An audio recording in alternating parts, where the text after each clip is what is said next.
అస్సలాముఅలైకుం అందరికీ నమస్కారం. మీరు చూస్తున్న TD news KNR. Telangana assembly సమావేశాల్లో హరీష్ రావు గారు కాంగ్రెస్ ప్రభుత్వానికి ఆర్టీసీ సమస్యలపై కొన్ని ప్రశ్నల వర్షం కురిపించడం జరిగింది. ఇటు ప్రశ్నలపై టీఎస్ఆర్టీసీ ఐఎన్టీయూసీ కార్యనిర్వాహక వైస్ చైర్మన్ జక్కుల మల్లేశం గారు స్పందిస్తూ టీడీ న్యూస్కు ఇచ్చిన ఇంటర్వ్యూలో అనేక అంశాలపై హరీష్ రావు గారికి సమాధానం చెప్పడం జరిగింది. అలాగే ప్రభుత్వానికి కూడా జక్కుల మల్లేశం గౌడ్ గారు కొన్ని వినతులను చేయడం జరిగింది. వారి మాటలోనే విందాం. ఇంటర్వ్యూను ఇప్పుడు మీరు తిలకించండి. చూసే ముందు దయచేసి ఈ ఛానల్ను సబ్స్క్రైబ్ చేయండి, షేర్ చేయండి, లైక్ చేయండి. మరిన్ని వార్తా కథనాలను మీకు అందించడానికి మాకు సహకరించండి. నమస్తే సార్. ఈరోజు జరిగిన అసెంబ్లీలో హరీష్ రావు గారు ఆర్టీసీ ఉద్యోగుల సమస్యల గురించి ప్రస్తావించారు. ఆ ప్రస్తావనలో నెంబర్ 1, మొదటగా ఆర్టీసీని ప్రభుత్వంలో ఎప్పుడు విలీనం చేస్తారో అని చెప్పి వారు ప్రశ్న అడగడం జరిగింది. దీనికి మీ సమాధానం ఏమిటో చెప్పండి సార్. ముందుగా టీడీ న్యూస్ ఛానల్ వారికి, మీకు మరియు మా ఆర్టీసీ ఉద్యోగస్తులందరికీ, అధికారులకు, అనధికారులకు మరందరికీ కూడా నమస్కారం తెలియజేసుకుంటూ, ఈరోజు హరీష్ రావు గారు అసెంబ్లీలో మాట్లాడింది వింటూ ఉంటుంటే దయ్యాలు వేదాలు వల్లించినట్టుగా అనిపించినాయి. ఎందుకంటే వారి హయాంలోనే ఆర్టీసీకి చాలా నష్టం జరిగింది.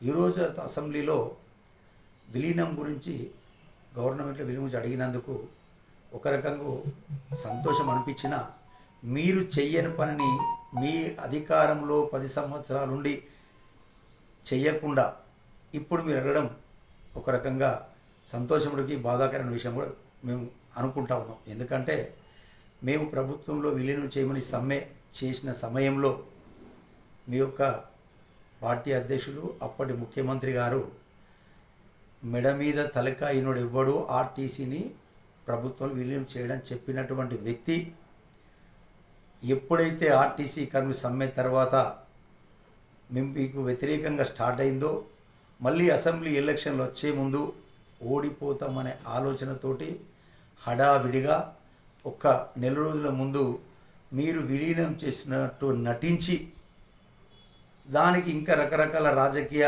లబ్ధి పొందిన ప్రయత్నం చేసి మీరు విలీనం చేయకుండా పోయినందుకు మీకు గుర్తు చేసుకోవాలి ఎదుటి వాళ్ళని అడిగే ముందు అని హరీష్ రావు గారికి ఇప్పుడైనా ఆర్టీసీ ఓడిపోయిన తర్వాత ఆర్టీసీ కను సమస్యలు గుర్తు రావడం ఒక రకంగా వింత, ఒక రకంగా సంతోషం కూడా ఉంది. సార్, అయితే ఆర్టీసీలో యూనియన్లను ఎప్పుడు పునరుద్ధరిస్తారు అని చెప్పి వారు ఇంకో క్వశ్చన్ కూడా వేసారు. దీనికి సమాధానం ఏంటి సార్? అదే ఈరోజు యూనియన్ కూడా గుర్తొచ్చిన హరీష్ రావు గారి కంటే ఆయన ఓటమి తర్వాత ఇవన్నీ గుర్తొస్తూ ఉన్నాయి, వాళ్ళు చేసిన పాపాలు. ఆర్టీసీలో యూనియన్లను రద్దు చేసినటువంటి చరిత్ర ఎవరికి ఉంది? టీఆర్ఎస్ గవర్నమెంట్లు. అప్పుడు హరీష్ రావు గారు కొద్ది రోజులు ఒక సంఘానికి గౌరవాధ్యక్ష ఉండి కూడా అసెంబ్లీలో అడ్డుకోకుండా కేసీఆర్ గారు రద్దు చేస్తుంటే చూస్తూ ఊరుకున్న వ్యక్తి ఈరోజు యూనియన్లను తీసుకురావడం అడుగుతున్నందుకు చాలా వింతగానే కనబడుతున్నప్పటికీ, అది రద్దు చేసే ముందు మీకు ఎందుకు విజ్ఞత లేదు, ఎందుకు ఆలోచన లేదో ఫస్ట్ మీరు తెలుసుకోవాల్సిందిగా హరీష్ రావు గారిని అడగడం జరుగుతూ ఉంది. సార్, అయితే ఆర్టీసీలో పనిచేసి చనిపోయిన వారి పిల్లలకు, అలాగే మెడికల్ అన్ఫిట్ అయిన వారి పిల్లలకు మేము రెగ్యులర్ ఇచ్చినాము వారి పిల్లలకు ఉద్యోగాలు ఇచ్చినాం రెగ్యులర్, మీరు ఎందుకు ఇవ్వరు అని చెప్పి ప్రశ్న అడిగారు సార్. దానికి సమాధానం ఏంటిది? హరీష్ రావు గారు గుర్తుంచుకోవాలి, మీరు ప్రశ్న అడిగేటప్పుడు ఇది ఎవరి హయాంలో జరిగిందో తెలియకుండా మీరు అసెంబ్లీలో మాట్లాడుతుంటే మాకు సిగ్గు అనిపిస్తూ ఉన్నది.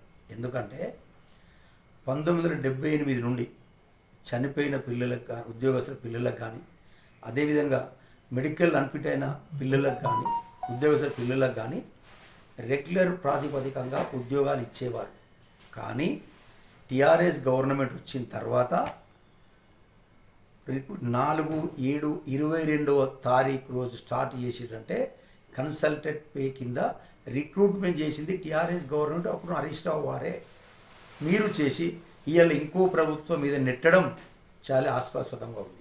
ఎందుకంటే మీరే కన్సల్టెంట్ పే చేసిండు. మీకు గుర్తు తెచ్చుకోండి, చూడండి, సర్క్యులర్ తెప్పించుకొని చూడండి. 22వ సంవత్సరం ఎవరున్నారు, 8వ నెల ఎవరున్నారు, 9వ తారీఖు నాడు ఎవరున్నారు గవర్నమెంట్లో, ఎవరు కన్సల్టెంట్ పే కింద ఆర్టీసీ ఉద్యోగులకు రెగ్యులర్ ప్రాతిపదికన బంద్ చేసి దాదాపుగా 163 మంది సెక్యూరిటీ సిబ్బందిని 816 పైచిలకు కండక్టర్లను రిక్రూట్మెంట్ చేసింది కన్సల్టెంట్ కింద టీఆర్ఎస్ ప్రభుత్వం. అది గుర్తుంచుకోకుండా అసెంబ్లీలో మాట్లాడడం మేము చాలా సిగ్గుపడతా ఉన్నాం. తప్పులు మాట్లాడినందుకు తీవ్రంగా ఖండిస్తూ ఉన్నాం ఐఎన్టీసీ నాయకునిగా. కన్సల్టెంట్ పే కింద మీరు రిక్రూట్ చేసారు అని చెప్పి అన్నారు కదా, అప్పుడు వాళ్ళు ఎంత ఇచ్చేటోళ్ళు పే కింద, ఇప్పుడు గవర్నమెంట్ ఎంత ఇస్తుంది? మీరు మంచి ప్రశ్న అడిగారు. వాళ్ళు కన్సల్టెంట్ పే కింద ఆర్టీసీ రిక్రూట్మెంట్ చేసినప్పుడు దాదాపుగా డ్రైవర్ గ్రేడ్ 2కు 19,000 ఉండి వాళ్ళు ఇవ్వడం జరిగింది, 19,000. అదేవిధంగా ఇప్పుడు మొన్న రీసెంట్లీ కాంగ్రెస్ గవర్నమెంటు దాన్ని 23,000 చేయడం జరిగింది, అంటే ఒక డ్రైవర్ గ్రేడ్ 2 వాళ్ళకు. అదేవిధంగా కండక్టర్కు 17,600 రూపాయలు ఉంటే వీళ్ళు 20,000 చేసి 20,600 చేసి అప్పుడు 17,000 ఉండే కండక్టర్ రిక్రూట్ చేయడం. ఇది కన్సల్ట్ పే కింద. ఈ కాంగ్రెస్ గవర్నమెంటు 20,600 రూపాయలు చేసి చాలా పెంచి. అదేవిధంగా వీళ్ళు ఆర్టీసీ సెక్యూరిటీ ఉంటారు, అంటే కానిస్టేబుల్స్, ఆర్టీసీ కానిస్టేబుల్ వాళ్ళకు 15,000 ఉంటే ఈ గవర్నమెంట్ వచ్చాక 18,000 చేయడం జరిగింది. అదేవిధంగా శ్రామికు కూడా 15,000 చిలుకుంటే వీళ్ళు కూడా ఇప్పుడు 18,000 చిల్లర చేయడం జరిగింది. కానీ 3,000 అది కూడా మేము కొంచెం ఇబ్బందిగానే ఫీల్ అవుతున్నాం. సరే, జీతమే పెంచింది కానీ రెగ్యులర్ ప్రాతిపదికగా రిక్రూట్ చేయాలని చెప్పి మా యొక్క విజ్ఞప్తి చేస్తాము. ఆర్టీసీ ఉద్యోగులకు 16 గంటల పని భారాన్ని తగ్గించి 8 గంటలకు కుదించాలని చెప్పి అంటారు. దీనికి సమాధానం ఏంటి సార్? ఇదే ఈ పచ్చి అబద్ధాలు మాట్లాడే టీఆర్ఎస్ సంస్కృతి కావచ్చు, ఆ నాయకుల సంస్కృతి కానీ, కేసీఆర్ సంస్కృతి కానీ, హరీష్ రావు సంస్కృతి ఇంకా మారలే. సిగ్గనిపిస్తూ ఉంది అసెంబ్లీలో వాళ్ళు మాట్లాడుతూ ఉంటే. మాకు గతంలో 16 గంటల పనిదినం లేకుండే, 8 గంటల పనిదినం ఉండే. ఓటీ చేయాలనుకుంటే ఒక 2 గంటలు, 10 గంటలు ఉంటే 2 గంటలు ఓటీ ఇచ్చేవారు. అంటే టీఆర్ఎస్ గవర్నమెంట్ ముందు స్టార్ట్ నుంచి ఫామ్ ముందు నుంచి మొత్తం దాదాపు 78 నుంచి కూడా అదే చట్టం. 8 గంటల డ్యూటీ ఉండే. అప్పుడు ఉన్నటువంటి పోరాటం వల్ల చేసుకుంటూ వస్తే 8 గంటల పనిదినం కంటే 2 గంటలు ఎక్కువ చేస్తే 10 గంటల కంటే ఎక్కువ చేయించేవాళ్ళు కాదు. అది 2 గంటలు ఓటీ ఇచ్చేవాళ్ళు. ఇంకా కాదు అనుకుంటే స్పెషల్ ఆఫ్ డ్యూటీ, అంటే ఒకరోజు 12 గంటలు డ్యూటీ చేస్తే తెల్లవారి స్పెషల్ ఆఫ్ ఉండేది. అంటే అతనికి ఆ రోజు రిలీఫ్ ఉండేది.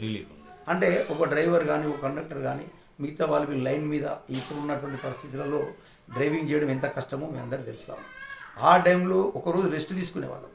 ఎప్పుడైతే టీఆర్ఎస్ గవర్నమెంట్ వచ్చిన తర్వాత వీళ్ళు ఒక రిటైర్డ్ అటువంటి ఒక ఈడీ గారిని ఎండీగా నియమించుకొని వీళ్ళ ఇష్టానుసారంగా యూనియన్ లేకుండా చేసి, కార్మిక చట్టాలను తుంగలో తొక్కి, కార్మిక చట్టాలు పనిచేయకుండా 8 గంటలను 16 గంటల వరకు తీసుకెళ్ళినటువంటి నీచ సంస్కృతి చరిత్ర హరీష్ రావు హయాంలో టీఆర్ఎస్ గవర్నమెంట్ జరిగింది.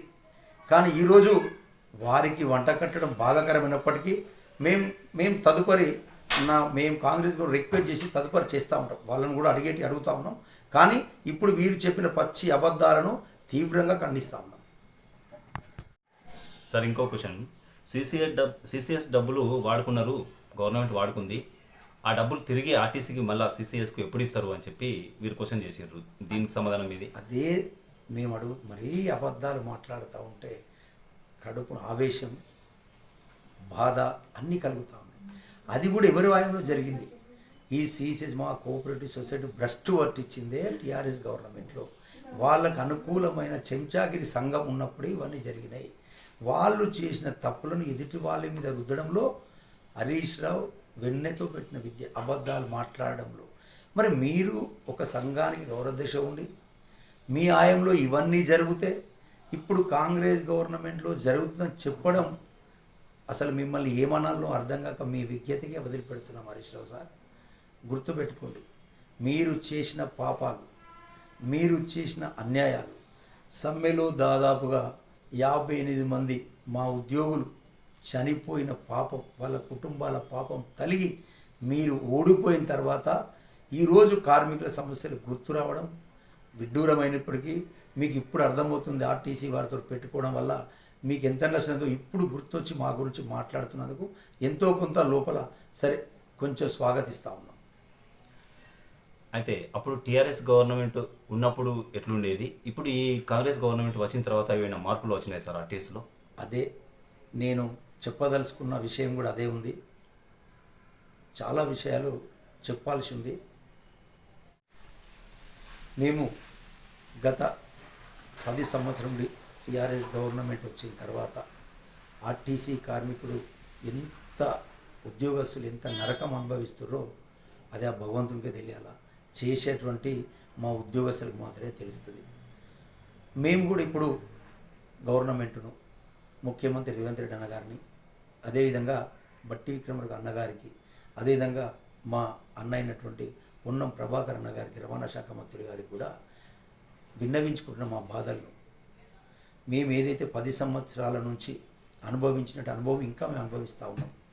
ఎందుకంటే ప్రజాపాలన తెలంగాణలో స్టార్ట్ అయినందుకు ఆనందంగా ఉన్నా, అన్ని శాఖలలో మార్పులు జరుగుతూ ఉన్నాయి, అన్ని రకాల స్కీములలో మార్పులు జరుగుతూ ఉన్నాయి, అన్ని రకాల పదవులలో మార్పులు జరుగుతూ ఉన్నాయి.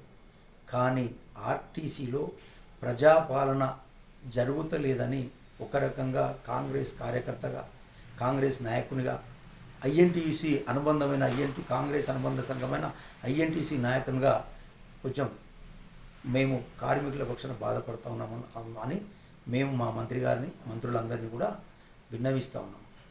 ఎందుకంటే ఆర్టీసీలో కూడా ప్రజాపాలన రావాలి అని ప్రతి ఒక్క ఉద్యోగస్తులు, ఆర్టీసీ ఉద్యోగులు కోరుకుంటా ఉన్నారు.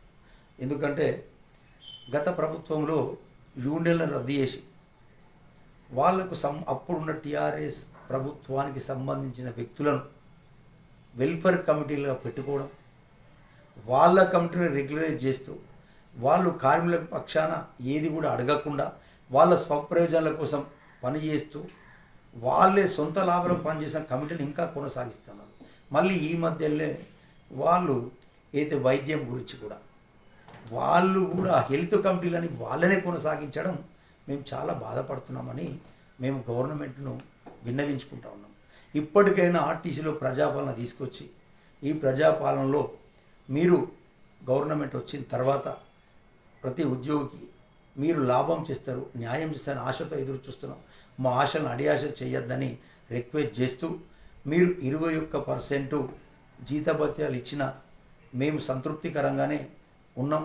మీరు మహాలక్ష్మి స్కీమ్ తీసుకొచ్చి మాకు విపరీతమైన వర్క్ లోడ్ పెంచిన ఆనందంగా గవర్నమెంట్కు పేరు ప్రఖ్యాతులు వచ్చేటట్టు ఆర్టీసీ పేరును మేము నిలబెట్టుకోవడానికి అనుషులు మా కండక్టర్ సోదరులు, డ్రైవర్ సోదరులు కష్టపడతా ఉన్నాం. అయినా మేము దాన్ని సక్సెస్ చేస్తూ ఉన్నాం.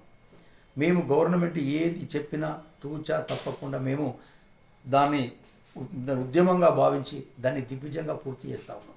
కానీ ఆ మహాలక్ష్మి స్కీమ్లో కొన్ని పొరపాట్లు జరిగితే ఉద్యోగం తీసేయడం, దయచేసి దాన్ని ఏ రకంగా మానుకోవాలని చెప్పి మేము దాన్ని విజ్ఞప్తి చేస్తూ ఉన్నాం. అదేవిధంగా కార్మికులకు రావాల్సిన బాండు డబ్బులు మా డ్రైవర్ సోదరులకే ఇచ్చారు, మిగతా క్యాడర్కి ఇవ్వనందుకు తీవ్ర నిరాశలో ఉన్నారు.